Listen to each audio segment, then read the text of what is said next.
जय हिंद फ्रेंड। स्वागत है आप सभी का एक बार फिर से आपके अपने यूट्यूब चैनल एजुकेशन पर्पस 777 में। तो फ्रेंड्स, आज की वीडियो में हम चेक करने वाले हैं आंसर की, जिसमें हम देखेंगे 28 अक्टूबर 2023 को यूपी ट्रिपल एससी पेट का जो एग्ज़ाम हुआ है द्वितीय पाली का आंसर की। तो फ्रेंड्स, आप लोग अपना क्वेश्चन पेपर सेट और क्वेश्चन पेपर कोड मिला लीजिए। तो चलिए शुरू करते हैं आज का ये सेशन। तो फ्रेंड्स, पहला क्वेश्चन था हमारा, समुद्रगुप्त की प्रशस्ति संस्कृत में एक कविता के रूप में किस कवि द्वारा रचित थी, जिसे इलाहाबाद में अशोक स्तंभ पर अंकित किया गया था। तो इसका राइट आंसर था हरिसेन। जी फ्रेंड्स, हरिसेन ने समुद्रगुप्त की प्रशस्ति संस्कृत में एक कविता के रूप में किसमें अशोक स्तंभ पर अंकित किया गया था, किसके द्वारा? हरिसेन के द्वारा। नेक्स्ट क्वेश्चन था हमारा कि खिज्र खान दिल्ली का शासक था, जिस निम्नलिखित में से किस राजवंश से संबंधित था? तो खिज्र खान जो था वो सैयद वंश से संबंधित था। तो इस क्वेश्चन का राइट आंसर था सैयद वंश।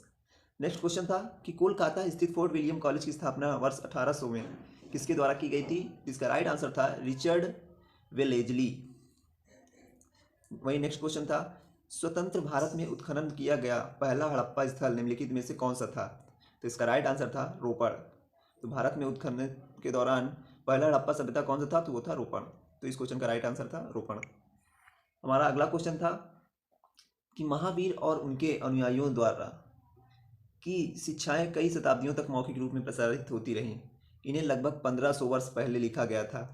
तो वर्तमान में वे निम्नलिखित में से किस स्थान पर उपलब्ध है? तो उसका राइट आंसर था वल्लभी, गुजरात। तो पांचवें क्वेश्चन का राइट आंसर था वल्लभी। तो फ्रेंड्स, क्वेश्चन नंबर 6 था कि भारतीय राष्ट्रीय आंदोलन की निम्नलिखित घटनाओं को उनके घटित होने के अनुक्रम में मिलाना है।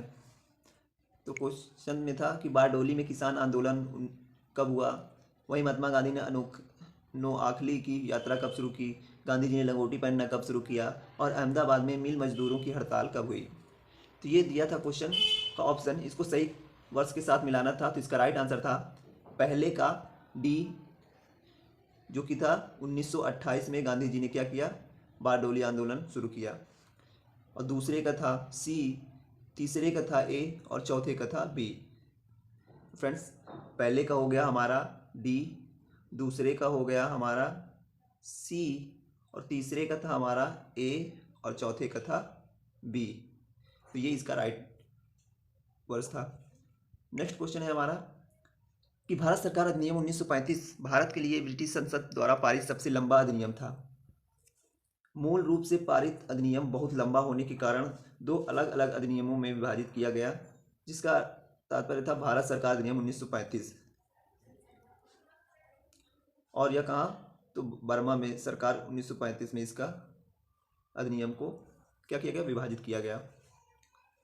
नेक्स्ट क्वेश्चन था वही कि बंगाल के विभाजन ने पूरे भारत में लोगों को क्रोधित कर दिया था, और डेल्टा आंध्रा यानी आंध्रा के डेल्टा क्षेत्र में स्वदेशी आंदोलन हुआ था। इसे निम्नलिखित में से किस नाम से जाना जाता था? तो इसे वंदे मातरम आंदोलन के नाम से जाना जाता था।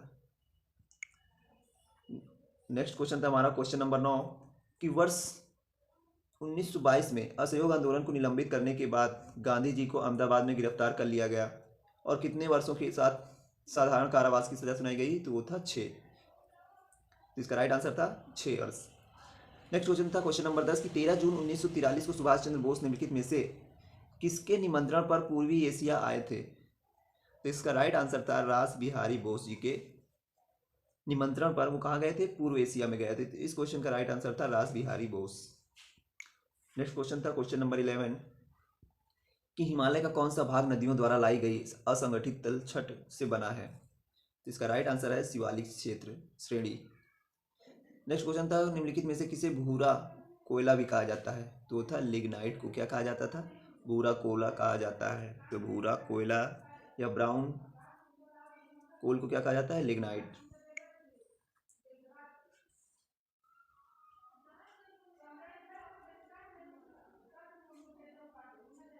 अल नीनो एक जटिल मौसम प्रणाली है जो हर 3 से 7 साल में एक बार दिखाई देता है। यह अम्ल नीनो शब्द का क्या अर्थ है? इसका शब्द अर्थ इसका सही अर्थ है बाल मसीह, चाइल्ड क्राइस्ट।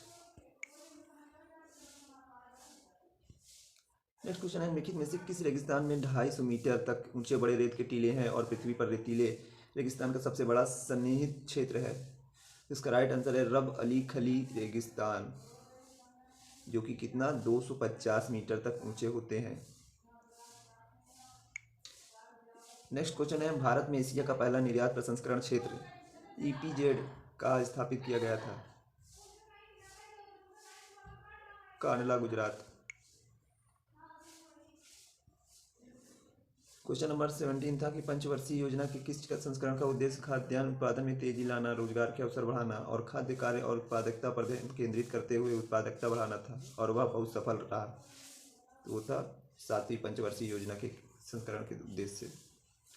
नेक्स्ट क्वेश्चन था क्वेश्चन नंबर 18 कि निम्नलिखित में से कौन भारतीय आर्थिक नियोजन के जनक थे? तो भारतीय आर्थिक नियोजक के जनक थे एम विश्वेश्वरैया।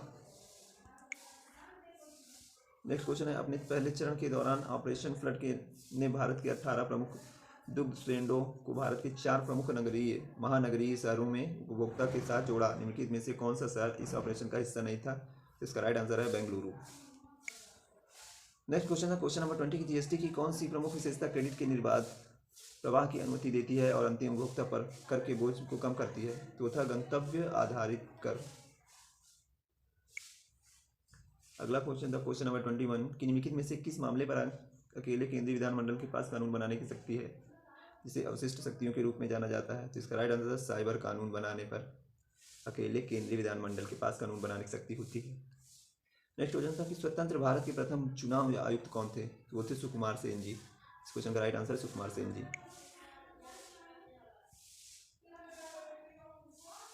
सामान्य पारिश्रमिक अधिनियम 1976 के किस अध्याय में पुरुष और महिला श्रमिकों को समान दरों पर पारिश्रमिक का भुगतान और अन्य मामले शामिल हैं? तो है अध्याय 2 में।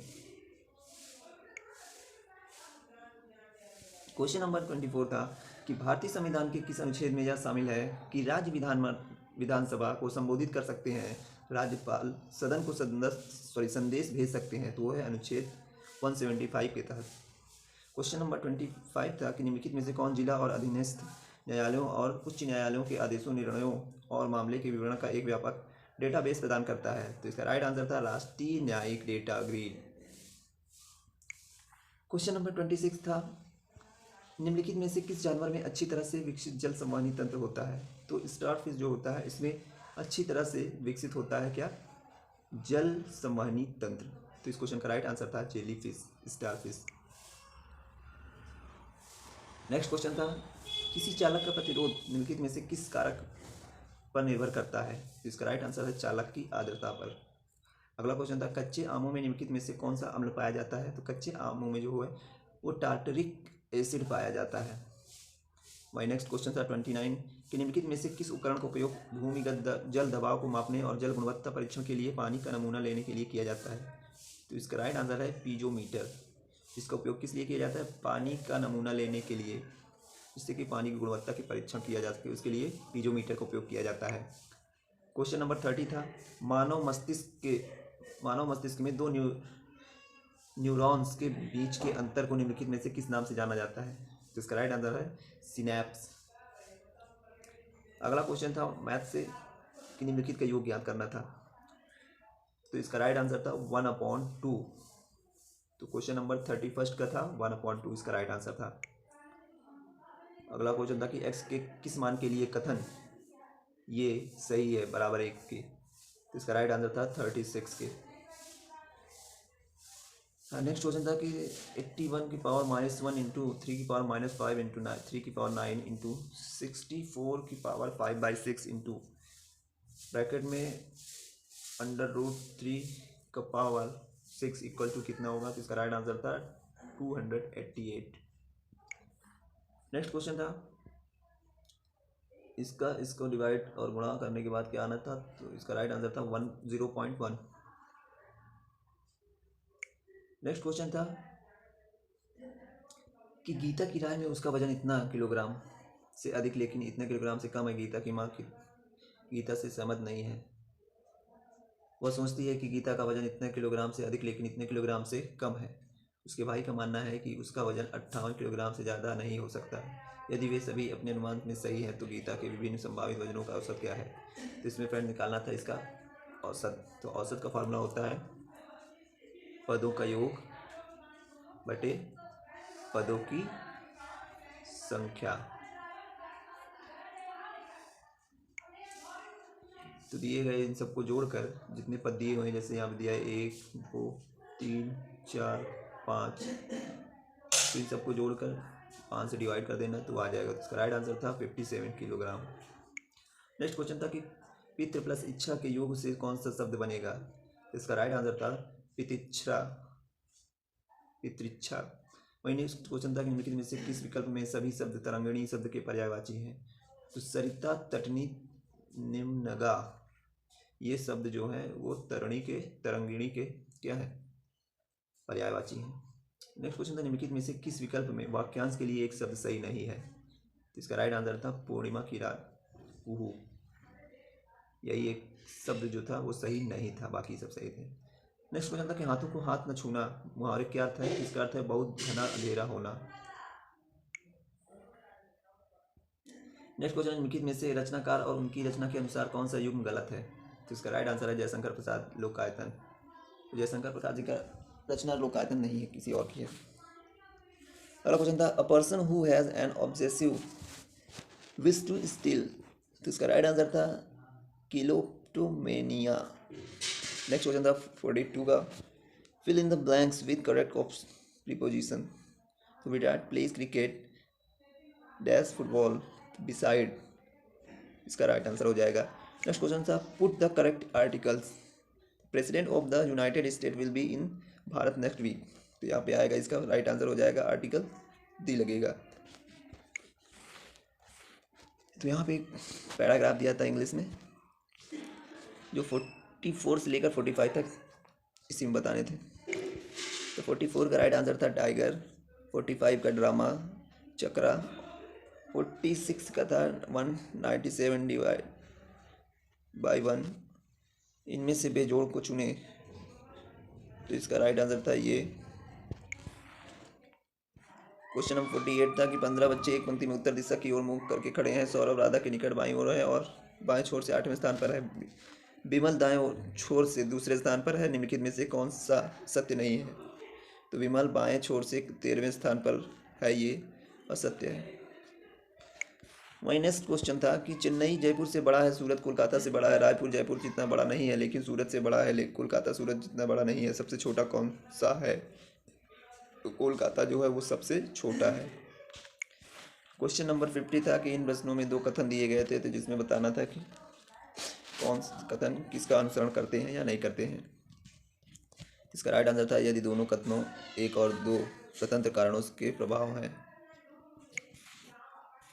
नेक्स्ट क्वेश्चन था कि भारतीय राष्ट्रीय भुगतान निगम ने निम्नलिखित में से किस स्थान पर ग्लोबल फिनटेक फेस्ट 2023 में यूपीआई पर क्रेडिट लाइन का अनावरण किया है। तो वो है मुंबई में। नेक्स्ट क्वेश्चन था निम्न हाल ही में अखिल भारतीय शिक्षा समागम आयोजन पर भारत सरकार के निम्नलिखित में से किस मंत्रालय द्वारा किया गया है।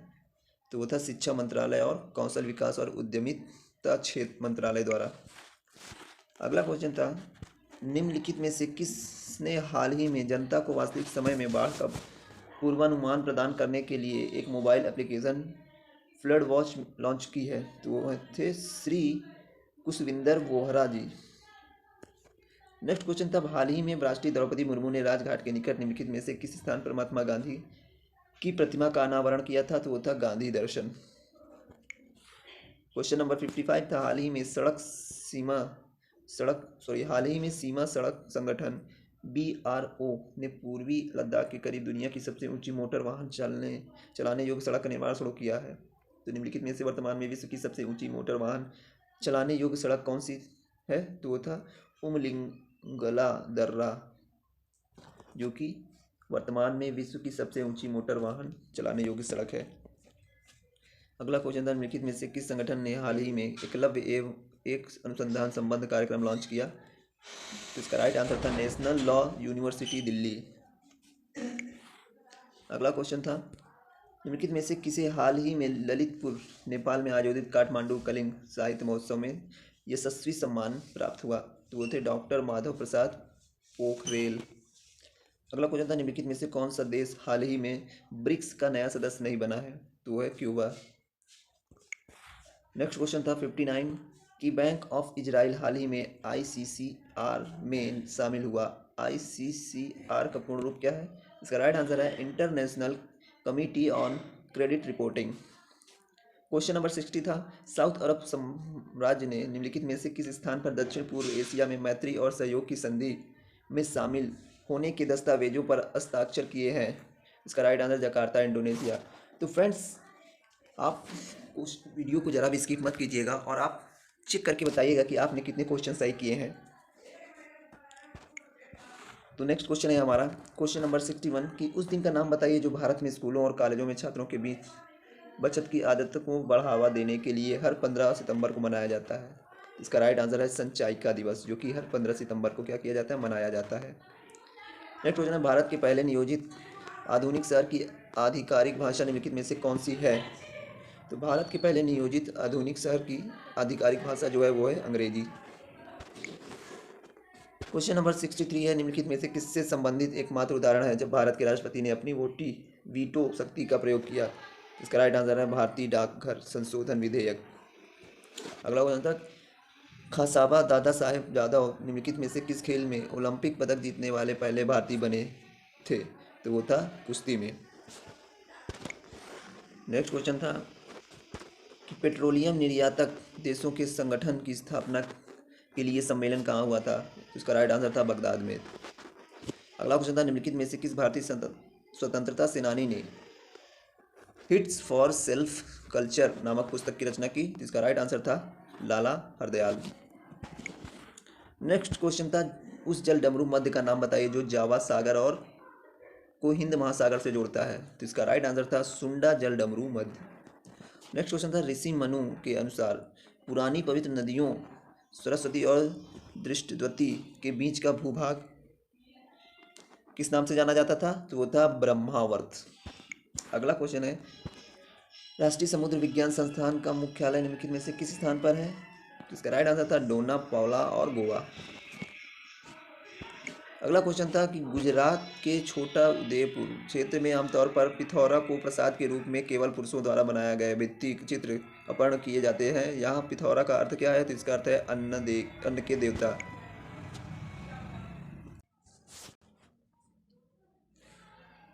नेक्स्ट क्वेश्चन था 71 से लेकर 75 तक गद्यांश दिया हुआ था। तो इस गद्यांश को पढ़कर आपको प्रश्नों के उत्तर करने थे। तो क्वेश्चन नंबर 71 का था, सभी धर्म समान हैं और धर्म संप्रदायों की अनेक रूपता जायज़ और स्वाभाविक है। अगला क्वेश्चन था कि हमारे धार्मिक और आध्यात्मिक विकास के लिए क्या प्राणघातक होगा? तो इसका राइट आंसर था भारत जैसे देश में किसी एक धर्म का पालन करना ये हमारे धार्मिक और आध्यात्मिक विकास के लिए प्राणघातक होगा। अगला क्वेश्चन था, मानवता कब खिल उठती है? तो जब पिछड़ों को सहारा दिया जाता है तो मानवता खिल उठती है। अगला क्वेश्चन था, आध्यात्मिक शब्द में क्रमशः उपसर्ग, मूल शब्द और प्रत्यय हैं। इसका राइट आंसर था अधि जो है ये उपसर्ग है, आत्म इसका मूल शब्द है और इक इसका प्रत्यय है। अगला क्वेश्चन था 75 की स्वामी विवेकानंद इस बात को समझते थे और अपने आचरण विचार में अपने समय में बहुत आगे थे। वाक्य का प्रकार है तो ये संयुक्त वाक्य है। अगला क्वेश्चन भी 76 से लेकर 80 तक क्या था? एक गद्यांश था। तो इसमें था 76 का फर्स्ट था, जब हम अपना चिंतन केवल भाग्यवाद को आधार मानकर करते हैं तब क्या होता है? तब हम लक्ष्य की प्राप्ति के लिए अपेक्षित प्रयत्न नहीं करते हैं और असफल होते रहते हैं। अगला क्वेश्चन था, जीवन में भाग्य का फल किसको मिलता है? तो जो परिश्रमी की चाबी के साथ भाग्य की चाबी मिलाकर सफलता का ताला खोलने का प्रयास करते हैं, जीवन में भाग्य का फल उन्हीं को मिलता है। 78 नंबर का क्वेश्चन था कि गद्यांश में कायर किसको माना गया है? तो जो अपेक्षित परिश्रम से डर कर भाग का आश्रय लेते हैं वो कायर माने जाते हैं। नेक्स्ट क्वेश्चन था, भाग्य को कौन लोग दोष देते हैं? तो जो प्रयत्न के अभाव में फल न मिलने के कारण बचाव का बहाना खोजते हैं वो क्या होते हैं? वो भाग्य को दोषी मानते हैं। नेक्स्ट क्वेश्चन था, परिश्रम शब्द कौन सी व्याकरण रीति इकाई है? तो वह संज्ञा। अगला क्वेश्चन था डीआई से संबंधित था, जो कि क्वेश्चन नंबर 81 से लेकर 85 तक था। तो इसका पहला था 81 का राइट आंसर था 80 डिवाइड बाई 29 दिन। निम्नलिखित में से कौन सा समूह कार्य को पूरा करने में न्यूनतम समय लेता है? तो इसका राइट आंसर है चमन और रमेश। अगला क्वेश्चन था कि स्नेहा कैलाश से दोगुनी कुशल है और वे दोनों मिलकर उतना ही काम करते हैं जितने समय में चमन और अच्छे मिलकर करते हैं। कैलाश व्यक्तिगत रूप से कार्य करने को कितने दिनों में पूरा कर सकता है? तो वो है 20 दिनों में। अगला क्वेश्चन था कि 5 दिनों तक काम करने के बाद राकेश से अक्षय जुड़ जाता है। यदि वे शेष कार्य को 5 दिनों में पूरा करते हैं तो अक्षय अकेले कितने दिनों में पूरा कर सकता है उस कार्य को? तो वो है इसका राइट आंसर 15 दिनों में। क्वेश्चन नंबर 85 था चमन और अक्षय ने संयुक्त रूप से काम शुरू किया और कुछ दिनों बाद मिहिर भी उसके साथ शामिल हो गया और इस तरह उन सभी ने 5 दिनों में पूरा काम कर लिया। तो इन सभी को मिलाकर 3000 रुपये का भुगतान किया गया। मिहिर का हिस्सा कितना है? तो उसका है 750 रुपये। अगला क्वेश्चन था डीआई से संबंधित, जो कि 86 से लेकर 90 तक था। तो इसमें ग्राफ दिया हुआ था, इसके थ्रू आंसर करने थे। तो 86 का था राइट आंसर 1680। 87 का था 1:5। 88 का था 5%। 89 का था 20,800 और 90 का था 23:27:21:21:22:20। क्वेश्चन नंबर 91 से लेके 95 तक ये भी डेटा पे आधारित क्वेश्चन था। तो 91 का राइट आंसर था 65.9। 92 का था 56.59। 93 का था 800 रुपये। 94 का था 47.75 रुपये। 95 का था 91:57 और क्वेश्चन नंबर 96 लेके 100 तक ये भी डीआई से संबंधित था।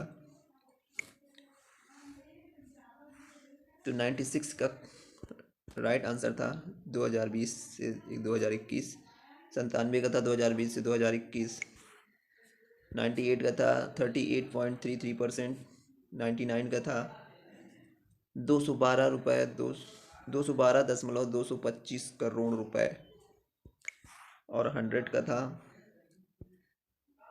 2019-20। तो फ्रेंड्स आज की वीडियो में हमने देखा 28 अक्टूबर के सेकंड शिफ्ट का आंसर की। तो फ्रेंड्स आप लोग हमें कमेंट करके बताइएगा कि आपने कितने क्वेश्चन सही किए हैं। और फ्रेंड्स जहाँ तक मेरा उम्मीद है कि इस बार 60 to 65 इसका कट ऑफ जाने वाला है। इससे ज़्यादा मुझे नहीं लगता कि जाएगा, क्योंकि इस बार का क्वेश्चन जो था क्वेश्चन पेपर वो बहुत ही टफ था। तो फ्रेंड्स वीडियो कैसा लगा हमें कमेंट बॉक्स में ज़रूर बताइएगा। और मैं अगली वीडियो में 29 अक्टूबर को संपन्न हुए यूपी ट्रिपल एससी पेट के आंसर की लेकर आने वाला हूं। तो फ्रेंड्स मिलते हैं नेक्स्ट वीडियो में, तब तक के लिए जय हिंद।